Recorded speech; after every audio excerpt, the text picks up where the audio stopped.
For a very long time, a lot of people considered Berlin as the kind of like young and creative hub of Europe. But I would say everyone in Berlin thinks that Kiev is the cooler Berlin. Being able to come to Kiev and Ukraine in these difficult times, I think is something that we were really interested and keen on. Yeah, our pleasure. I think we had a very good time. It's really great having all of you around, being so supportive. Thank you.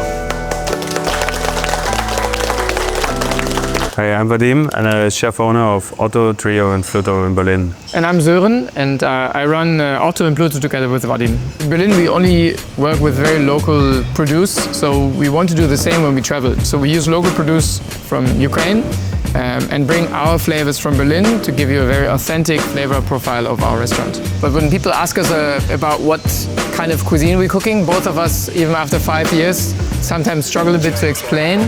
But I remember once you said to me that the restaurant is actually a window into Brandenburg and so the surrounding nature of Berlin, and I feel like this sums up really nicely. Both of us, we like strong, bold flavors. So I think everything is like pretty salty, sour, fatty. We like to cook everything on a little charcoal grill. So we're gonna plate kale salad, some labne, seasoned with reduced whey, sunflower seeds. They're cooked in a light syrup, salty, a bit sweet. Deep fried kale leaves, not so much for texture, it's mostly because the flavor actually is really nice because they're quite deep and gives some body. Grilled kale, dressed in tiny bit spicy vinaigrette made from some reduced pickle juices. Granada chili that Mirali brought from one of his travels. We finish off with some burnt garlic oil. So we get a really hearty, deep, lukewarm salad. The bread for us in Berlin also at Otto is classic way of starting meal. Like you share bread, dip some sauces. Here they have a really nice bakery next door. A butter with some buckwheat koji. So it's like quite ripe. It's a bit cheesy. The dishes are meant to share. The food might be a bit complicated. Vegetables are kept rather whole, or some crackers are a bit difficult to eat. But I also like when there's a tiny bit of discomfort and people even spill a little bit on themselves. That gives like interaction between the people. Here we have some pickled eggs. We pickle them in a sauce similar to soy sauce, but based on the offcuts of our bread. So like quite a dark, umami-rich liquid. Add a little bit of mustardy mayonnaise and then top it off with like a good amount of freshly grated horseradish. So this should be like really spicy. We brought a few fermented unripe tomatoes, and also this is fermented gooseberries. So we have access to a lot of like these really small producers. We have a team that forages for us in nature because the little plot of land that we have outside of Berlin. Green tomatoes, for example, that we use as a source of acidity instead of lemon. We have our own pantry. We cook and season with it like anyone would with oil or vinegar just taken from the shelf.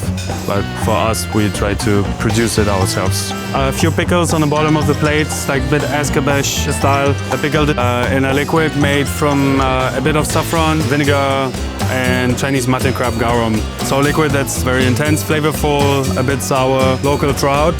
That's been cured, hot smoked. Give it some of the pickling liquid and then finish with some really smoky charcoal oil. And that's it. We continue with a topinambur. It's been confit in butter to make it really, really soft. And then we grill it over charcoal a bit higher. We serve it in a beurre blanc, so quite a rich butter sauce. So I get some brown butter, some acid, some salt. The sauce made from reduced whey, some butter. We're gonna be relatively generous. Root vegetable takes a lot of sauce. I'll plate those inside. It's very rustic and earthy. Some chopped hazelnuts. Otto really has this super local approach while using so many international techniques and flavors that a lot of people can really well connect to it in a way. We're gonna start by lamb skewers to have them nice grilled. We brought like a spicy sambal from Berlin. I make some peppers, some ginger, lots of garlic in there, some chili. I give it a nice brush, a little bit of coriander seed, yeah. Get nice and smoky. We have our lamb legs. They've been marinated overnight, and now we just give them like a nice heat. Ready to cook slowly on the grill, off the grill, on the grill, off the grill. Actually, this we started cooking pretty much 1 hour ago. So we rest very long, very slow. When those guys are ready, So what we're doing here, we have a wild plating situation. A lamb leg, tender part. This is slightly cured, cooked on the grill, steamed greens with it. So ramson and spinach. To finalize the dish, we made a sauce from anchovies that we brought from Berlin, based on a small local white fish, salted for 2 years. And then it's some milk, garlic, butter, foamed, and this is going to bring the dish together. Finish is just like a few sprinkles of fresh ramson on top, and then that's the dish. Just having this exchange and knowing what food and eating out and cooking can contribute to like this mutual experience of togetherness is something I think that was our anticipation. I think exchange is like one of the key words. Where there's a time where not many people come here or can come here, and like not many people can leave the place. It's even more important that at some point there is an exchange coming and something different is happening. Then we have a deer tartare. Game meat in general, I think pretty much the most sustainable way of eating meat. Garum emulsion or fermented sauce based on our offcuts of the meat in that sense. Top sweet tartare from deer, seasoned with fermented cherry tomato, and very simple for some freshness. Basically, the hunters they get a fee, so they are paid for shooting the wild animals because there are just too many. And then once they are shot, like they can be eaten and they're very tasty, and they age well in the nature. Otto's signature dish is beetroot.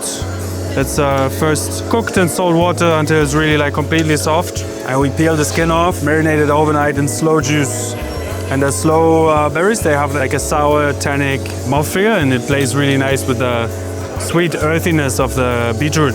Good amount of brown butter gives like caramelly notes to the dish. This beetroot dish is like on the transition between sweet and savory on the top of, with a little bit of labneh to mellow down the strong flavors. We have some wood sorrel. This is the garnish is like changing with the season. Sometimes it's wood sorrel.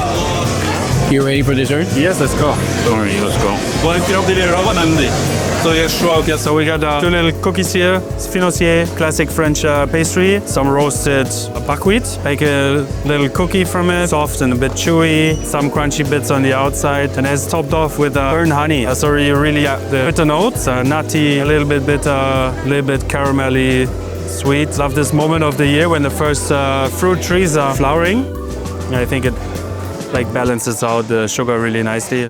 We have a really light yogurt ice cream as a base. In Berlin, we have a really nice dairy farmer we work with closely for a long time. Here we top the yogurt ice cream with a jam made from unripe walnuts. Harvested them in June, so they don't have a proper skin.